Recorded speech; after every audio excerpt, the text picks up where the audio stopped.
فَلَنَسْأَلَنَّ الَّذِينَ أُرْسِلَ إِلَيْهِمْ وَلَنَسْأَلَنَّ الْمُرْسَلِينَ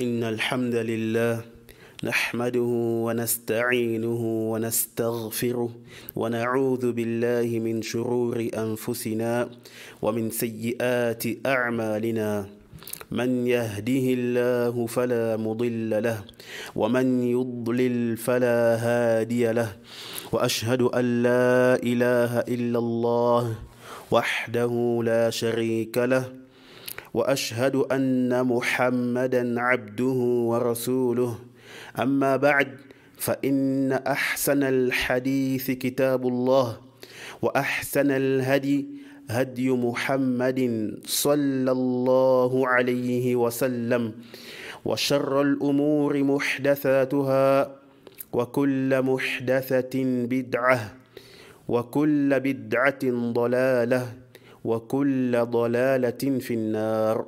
نعم. Alors, dans ce mois de Ramadan 1444 du calendrier hijrien, correspondant à l'année 2023 de l'ère chrétienne, nous avons décidé, malgré nos occupations, problèmes de temps, comme vous l'avez remarqué, n'est-ce pas, depuis un certain moment, on a arrêté les cours, où on n'arrive pas, n'est-ce pas, à avoir du temps libre pour faire, n'est-ce pas, des nouvelles séries de cours. Wallahu al-musta'an.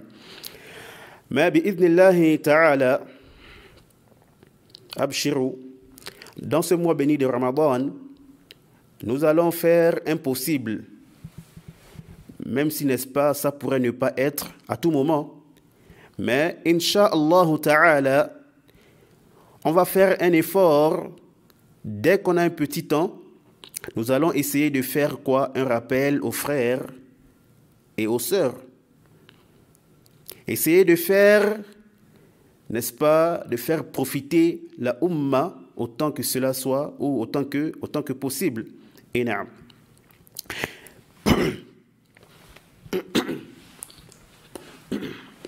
Excusez-moi. Et aussi, dans le but, n'est-ce pas, d'occuper les gens davantage dans l'adoration. Car comme vous le savez, le Ramadan est un mois dans lequel, où les gens s'adonnent plus à l'adoration. Même certains ou même beaucoup de pervers, ceux qui sont en plein dans la débauche, n'est-ce pas, même eux, ils se ressaisissent. Ils arrêtent leur désordre. Ils s'adonnent à l'adoration. Sauf certains parmi eux qui, malheureusement, continuent et persistent, n'est-ce pas, dans leur péché, ainsi que dans leur désobéissance au Tout-Puissant, Jalla wa Ala. Voyez-vous? Nous ne disons pas que le serviteur ne doit penser à son Seigneur et s'adonner à l'adoration uniquement dans Ramadan. Là. Mais ceux-là qui arrêtent le péché, qui s'abstiennent de désobéir à Allah durant le mois de Ramadan, ils sont certes meilleurs que ceux qui s'en foutent complètement. Ramadan ou pas, c'est la même chose pour eux, voyez-vous. Bien que les deux groupes, n'est-ce pas, soient des pervers, soit des pécheurs et autres. Mais celui qui a quand même, n'est-ce pas, la crainte de son Seigneur et s'abstient un moment de lui désobéir, celui-là, la shakka qu'il est meilleur que celui qui ne pense pas à cela, qui ne s'en soucie même pas, voyez-vous. Bref, je disais ceci, je disais que ceci est un mois, Ramadan, n'est-ce pas, est un mois où les gens sont généralement plongés et concentrés sur l'adoration, dans ses différentes qualités, à savoir la lecture du Coran, le dhikr de manière générale, les prières surrogatoires, l'aumône, préparer ou acheter ou donner de quoi rompre aux jeûneurs, apprendre leur religion, particulièrement les règles de quoi? Du jeûne, afin de préserver, n'est-ce pas, leur jeûne. Et d'accomplir cette adoration à la manière dont Allah Jalla wa Ala veut, aime et agrée. Et les gens des sciences, eux aussi, ils font leur rôle, qui est d'enseigner aux gens ce qu'ils ont besoin. Certains enseignent le Coran, d'autres le tafsir et d'autres le fiqh, les règles relatives au jeûne et j'en passe. Chacun fait quoi? Chacun fait son effort dans ce mois. Alors tout ceci est un grand bien. Et le musulman ne doit pas négliger le bien, peu soit-il. Au contraire, il doit s'empresser, n'est-ce pas, de le faire. Comme Allah Jalla wa Ala le dit, fastabiqul khayrat. Allah dit quoi? Rivalisez. Faites la concurrence dans les bonnes œuvres. Et Allah Jalla wa Ala, il a fait les éloges du groupe de croyants en disant yu'minuna billahi wal yawmil akhir wa ya'muruna bil ma'ruf wa yanhauna 'anil munkar wa yusari'una fil khayrat wa ulaika minas salihin. Allah Jalla wa Ala dit, selon une traduction approximative, il dit, ils croient en Allah et au jour dernier, ordonnent le convenable, interdisent le blâmable. Ensuite, Allah dit quoi? Allah dit, ils s'empressent, ils se hâtent à faire le bien, les bonnes œuvres. Et Allah dit enfin, et ceux-là font partie de quoi? Des personnes pieuses. Ils sont du nombre des gens de bien. Sourate 3, verset 114. Voyez-vous, le croyant ne doit pas minimiser le bien. Il ne doit pas aussi le négliger. À vouloir, n'est-ce pas, le reporter ou se dire que j'attends, Inch'Allah, quand ce sera beaucoup, je vais le faire. Là. Non, car tu ne sais pas ce qui t'attend demain. La mort peut également te surprendre à n'importe quel moment. Et notre bien-aimé, le prophète Abul Qasim Muhammad sallallahu alayhi wa sallam, en incitant le croyant dans ce sens, dans le hadith de Jabir radiyallahu ta'ala anhu, rapporté par l'imam Ahmad dans son musnad numéro 14584, il a également rapporté dans différents endroits, l'imam Ahmad, et c'est aussi rapporté par qui? Par l'imam Muslim dans son Sahih, le numéro 2199, dans lequel le prophète sallallahu alayhi wa sallam dit quoi? Il nous dit Man istata'a minkum an yanfa'a akhahu falyaf'al. Il dit quoi? Celui d'entre vous qui peut être utile, n'est-ce pas?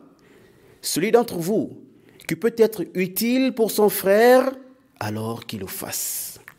Et quiconque peut être utile peut faire profiter son frère musulman de n'importe quelle manière, que cela soit un profit physique, matériel, mondain ou religieux, que la personne le fasse. Non.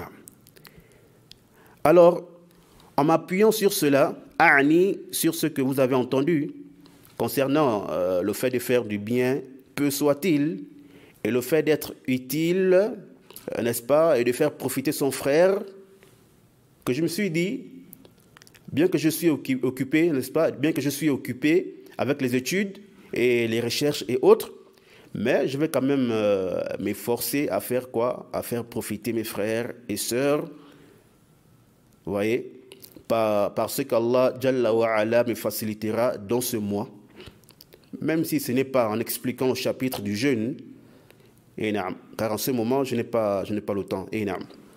Et alhamdulillah, il y a plusieurs frères, n'est-ce pas, qui l'ont déjà expliqué. le chapitre du jeûne, et d'autres aussi qui, n'est-ce pas, qui vont encore l'expliquer ou bien qui l'expliquent dans ce mois, alhamdulillah.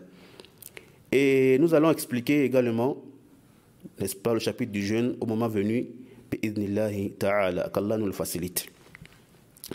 Et je me suis dit aussi que les ahadiths faibles sur le Ramadan, on en a beaucoup vu, et on a éclairci la cause de leur faiblesse. Même s'il y en a encore d'autres, hein, même s'il y a encore d'autres ahadiths faibles. Et également, l'année dernière, je crois, on a fait un QR, un cours de questions-réponses, n'est-ce pas, sur l'essentiel de la zakat al-fitr. Et naam. Donc, pour cette année-là, nous allons voir quelques profits ou encore quelques conseils et quelques remarques, n'est-ce pas, qui sont liés au jeûne du mois de Ramadan.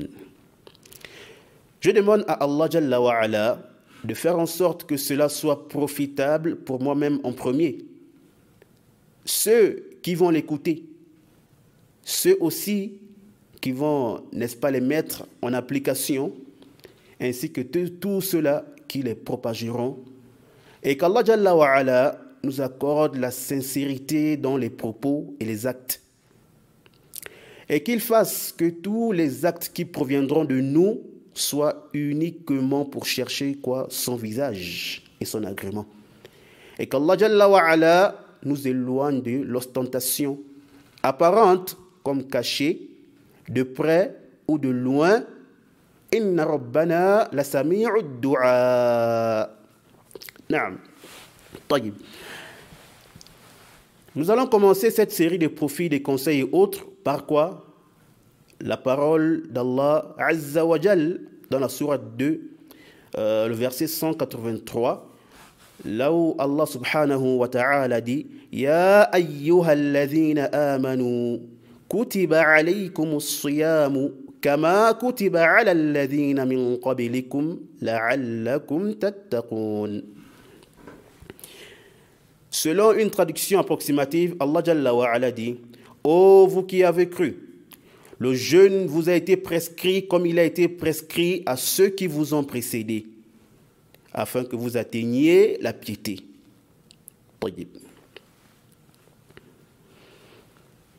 Avant de commencer, je rappelle d'abord que mon but ici n'est pas de faire le tafsir, l'exégèse des versets qui vont être, n'est-ce pas, cités.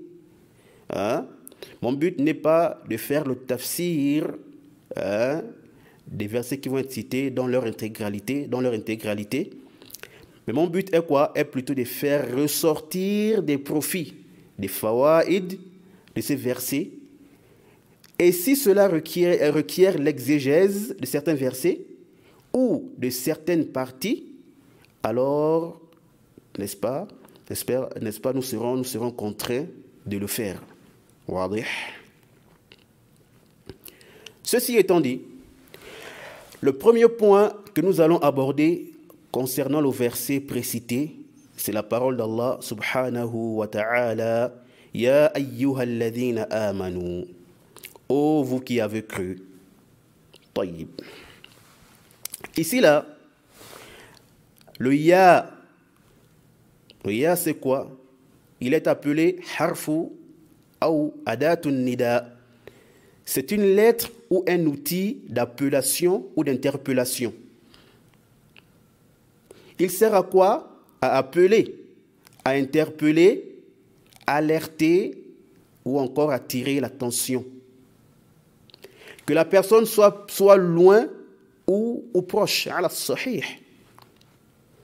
C'est comme lorsqu'on dit « Ô frère » ou encore « Ô Omar » « Ô un tel » hein?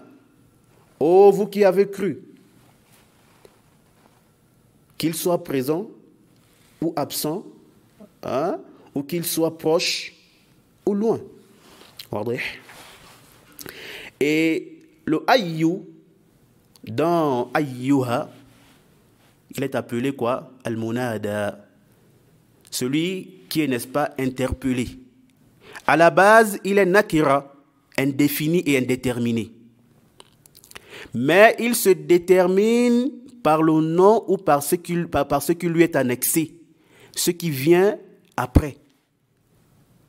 Celui ou ceux qui sont réellement visés par l'interpellation. Il y a qui est dans la parole d'Allah, alladhina amanu, ceux qui ont cru. Et le ha qui est situé entre le ayyu et alladhina amanu, c'est juste quoi? Pour le ta'kid ou tambih. Il sert à quoi? À confirmer davantage l'alerte ou l'interpellation précédente. طيب يا أيها الذين آمنوا. Le cheikh Muhammad ibn Salih al-Uthaymin rahmatullahi ta'ala alayhi, dans son explication du verset 9 de la sourate Al-Ahzab, il dit هنا صدر الله سبحانه وتعالى هذا الأمر بالنداء المتصل بالمنادى به بالإيمان. فأولا تصدير الخطاب بالنداء يدل على الاهتمام به، لأن النداء يوجب الانتباه، فلذلك إذا وجدت مثل هذا التعبير فاعلم أن الأمر هام. Le cheikh Muhammad ibn Salih al-Uthaymin, qu'Allah lui fasse miséricorde, il dit quoi? Il dit Allah subhanahu wa ta'ala a débuté cette affaire par l'interpellation qui est reliée à l'interpellé par la foi. Allah a débuté, n'est-ce pas, cette affaire, cet ordre, par quoi? L'interpellation qui est reliée à l'interpellé par la foi. Naam. Et ceci est valable, n'est-ce pas, pour notre verset de base. Car Allah Jalla wa Ala a commencé ici, n'est-ce pas, par ce verset, par le même style, avant de donner quoi? Le jugement du jeûne. Et avant de parler de cette grande adoration, il a fait quoi? Il a débuté ce verset par une interpellation bien précise. Il a qualifié et spécifié une catégorie de personnes, ceux-là qui ont cru. Il les a décrits, qualifiés et particularisés par quoi? Par la foi. Il n'a pas dit par exemple Ya ayyuhan nas, ô gens. Non, il a dit plutôt ô vous qui avez cru. Ya ayyuhal ladhina amanu. Donc Allah attire ici l'attention d'une catégorie de personnes bien précises. Et comme vous le savez, les gens diffèrent dans la foi. Ils n'ont pas tous le même degré de foi. Donc même celui qui a le plus petit degré de foi rentre dans cette interpellation. Ce message le concerne. Bien sûr que l'obligation du jeûne, n'est-ce pas, concerne une catégorie de personnes détaillées dans les cours de jurisprudence. Et là, le cheikh dit, premièrement, débuter le discours par l'interpellation indique qu'on doit accorder de l'importance, de l'attention, de l'intérêt à ce discours qui va être émis ou énoncé. Car l'interpellation oblige et implique l'attention. C'est-à-dire, si je dis « Oh, un tel », la personne va faire quoi? Elle va se retourner vers moi. N'est-ce pas, pour savoir pourquoi est-ce que je l'ai appelé, n'est-ce pas? Et en l'interpellant, j'attire quoi? Son attention vers moi. Pour qu'il fasse, n'est-ce pas, ou pour qu'il accorde, n'est-ce pas, l'attention à ce que je vais lui dire. Alors, c'est le même cas ici.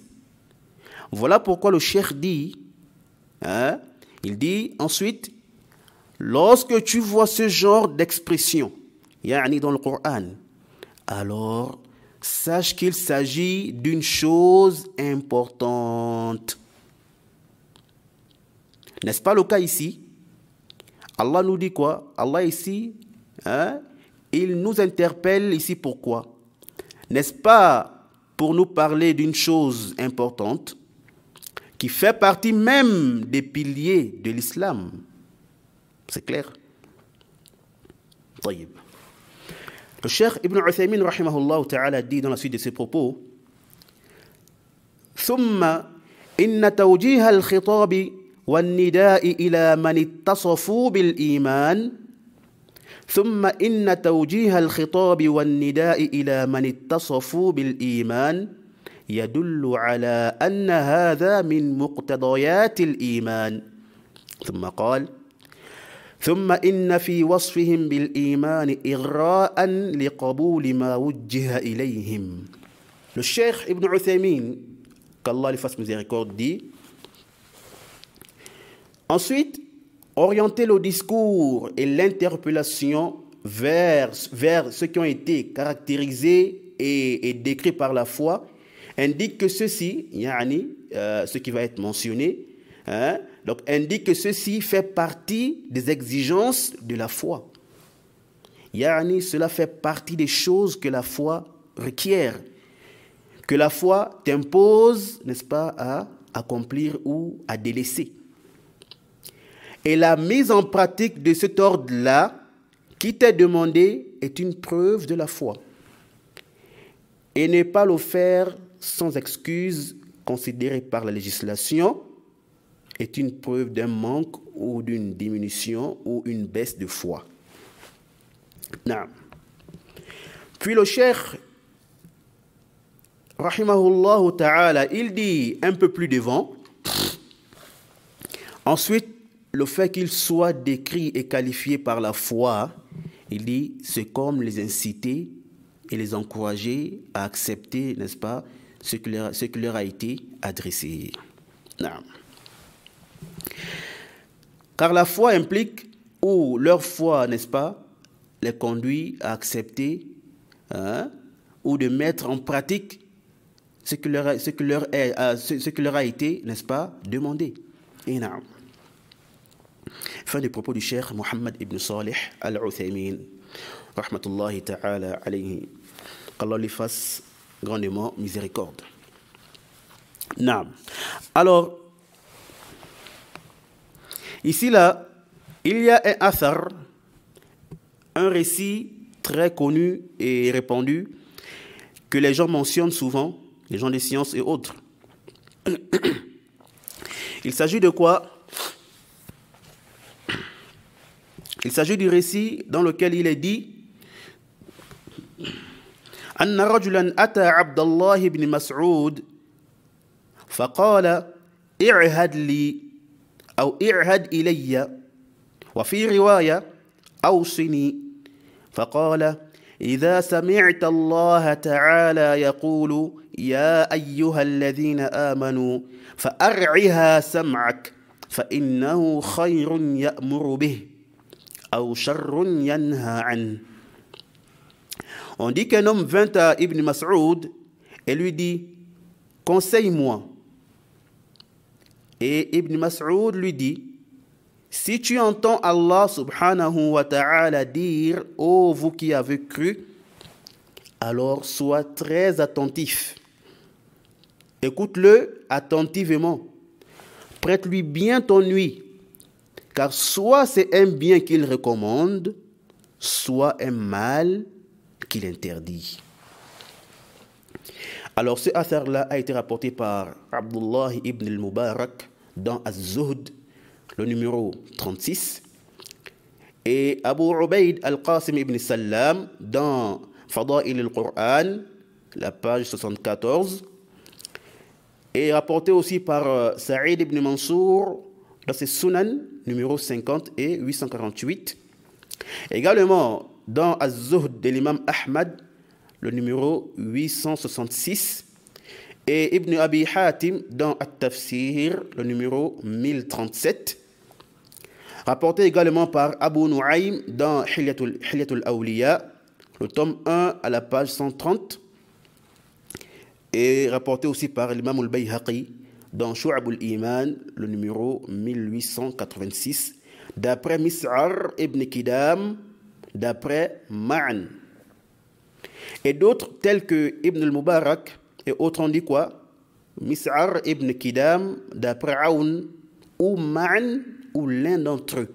Yani l'un d'entre Aoun et Ma'an, d'après Ibn Mas'ud.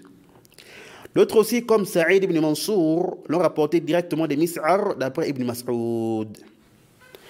De manière brève, quel est le problème ou quel est le souci de ce athar, de ce récit? Alors ceci ou ce athar-là est un athar faible, il est daif. Cela pourquoi? Car il est munqati'. La chaîne de transmission est interrompue ou coupée. Car Ma'an, qui est Ma'an ibn Abdirrahman ibn Abdillah ibn Mas'ud, le petit-fils de Ibn Mas'ud, il ne l'a pas rencontré. Et Aoun, qui est Aoun ibn Abdillah ibn Utbata ibn Mas'ud, n'a pas également rencontré Ibn Mas'ud. Wa min bab al-fa'ida, Aoun est le petit-fils de qui? De Utbata ibn Mas'ud, qui est le frère de Abdullah ibn Mas'ud. Donc ici, là, il y a coupure entre ceux qui ont rapporté de Ibn Mas'ud et Ibn Mas'ud.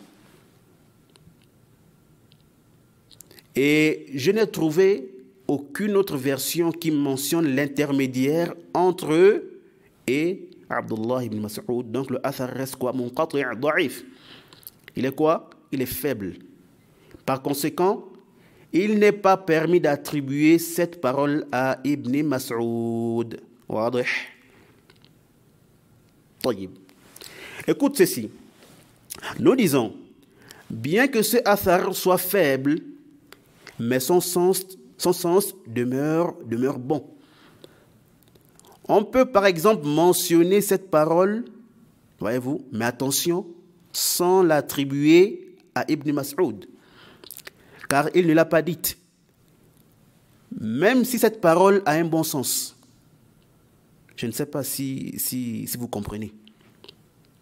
C'est-à-dire, comme là par exemple, nous sommes en train, n'est-ce pas, d'expliquer la parole d'Allah, Jalla wa ala, Ya ayyuhalladhina amanu. Je peux simplement dire quoi? Si vous entendez Allah dire cette phrase, alors écoutez-la attentivement, car c'est soit un ordre qu'il va ordonner, ou un mal qu'il va interdire. Voyez-vous? Je ne dis pas que Ibn Mas'ud a dit. Voyez-vous? Et ça là, ce n'est pas permis. Voyez-vous? Voyez? Yani, dire que ici là, Ibn Mas'ud a dit, yani, la yajouz, pour celui qui sait que c'est un athar faible. Car c'est lui attribué quoi? Ce qu'il n'a pas dit. Et cela, même si c'est une bonne parole. C'est clair? Donc il faut faire quoi? Attention. Car certains pensent qu'il est interdit d'attribuer une parole à quelqu'un que seulement si le sens de la parole est mauvaise ou munkar, réprouvé. Non. Non. Même si la parole a un très bon sens et qu'elle est bonne à entendre, ou même qu'elle est quoi? Incitatrice au bien. Alors, si ce n'est pas prouvé que la personne l'a dite, alors il ne convient pas de lui attribuer cette parole.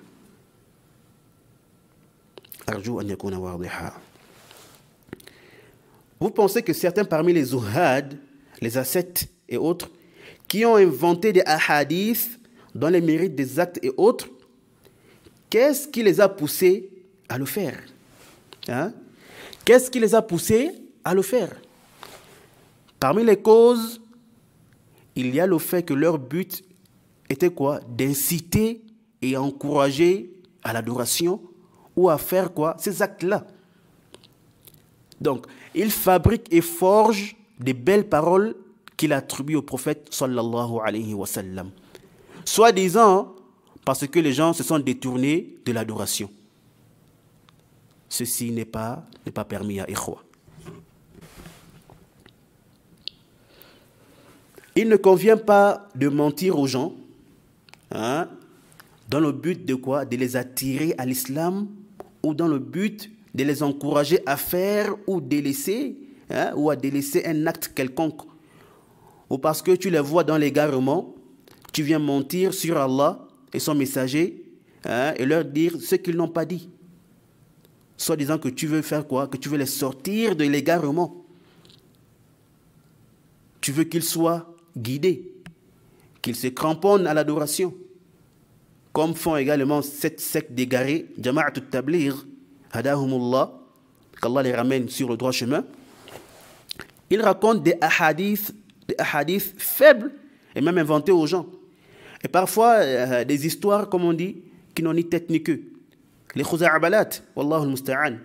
Bref, donc ceci n'est pas permis, comme nous avions dit. Si tu sais que la guidée appartient à Allah, Yahdi man yasha wa yudillu man yasha, celui Allah qui guide et égare qui il veut. Et celui qui l'a guidé, personne ne peut l'égarer. Celui qui l'a égaré, personne ne peut le guider. Et que toi, tu n'es qu'une simple cause.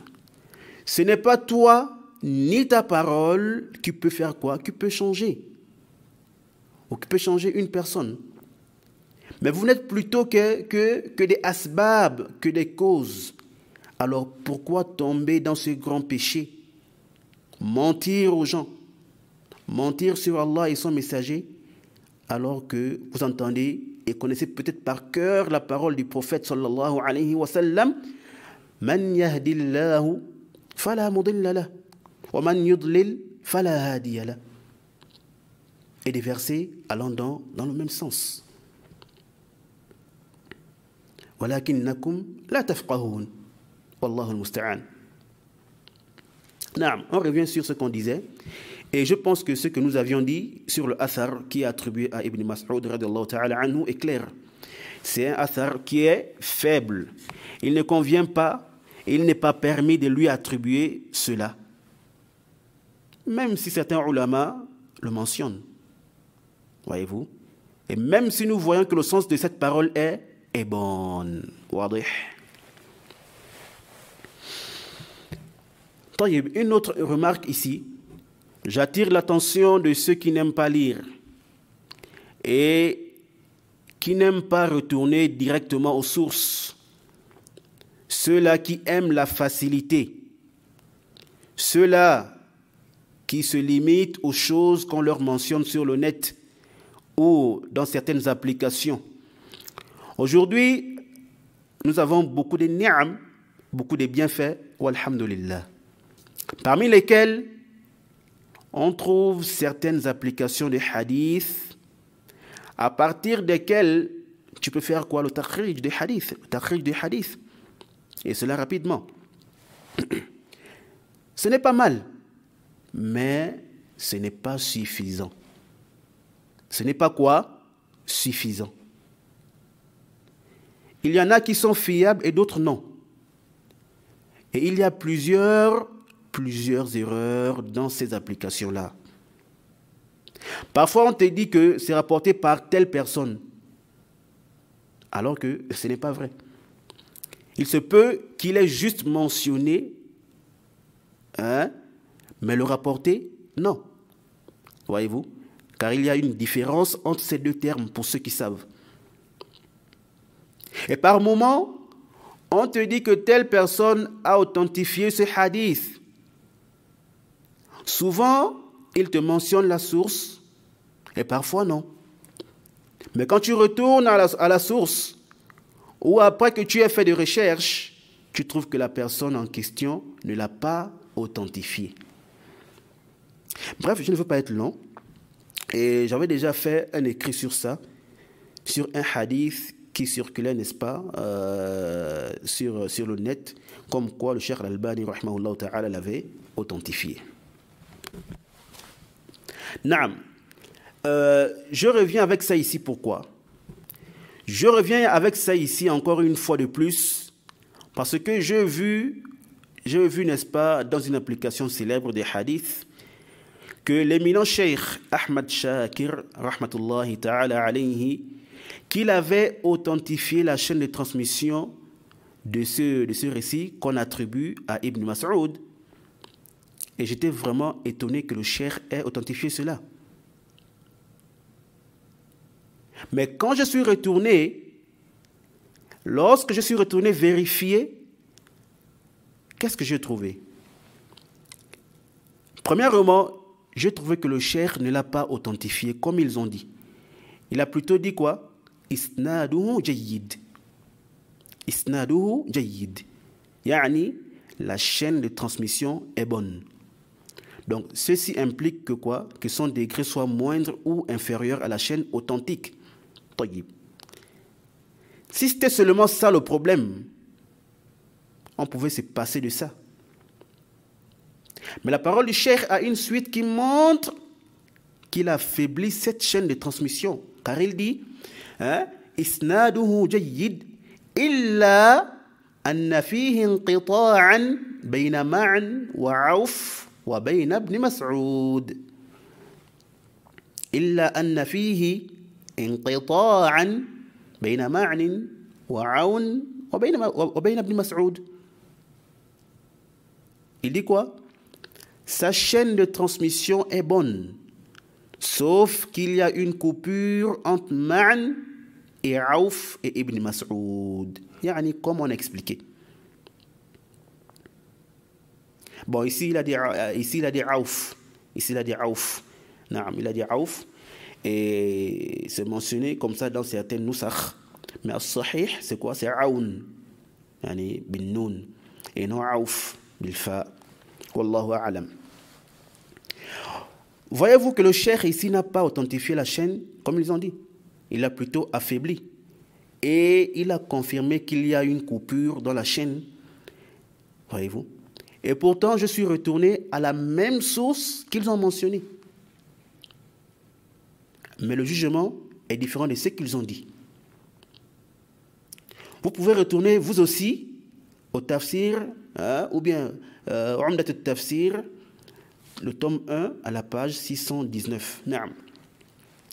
Al-Hafidh ibn Kathir a mentionné ce athar en expliquant le tout premier verset de la sourate Al-Ma'ida, la sourate numéro 5. Et naam.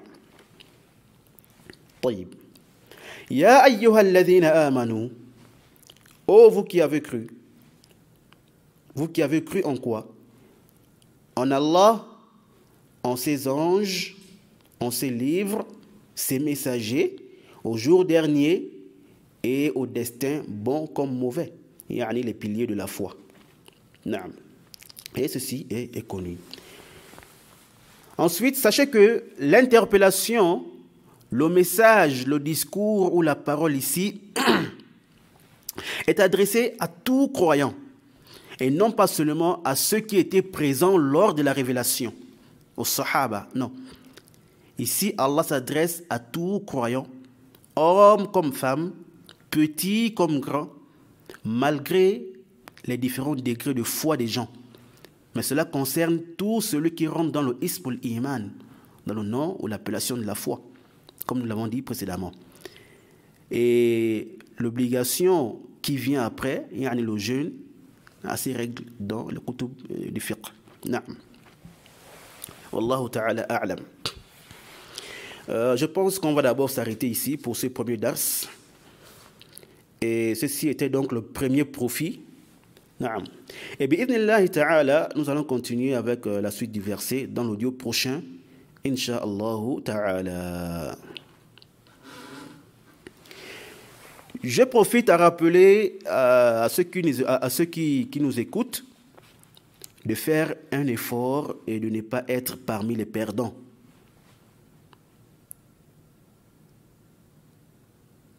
Tu as peut-être été négligent en dehors de Ramadan. Hein? Tu as peut-être été négligent en dehors de Ramadan. Ou dans les mois de Ramadan précédents. Allah t'a donné une nouvelle occasion, un Ramadan de plus. Alors ne le néglige pas. Ne le néglige pas comme tu l'as fait précédemment. Mais rattrape-toi.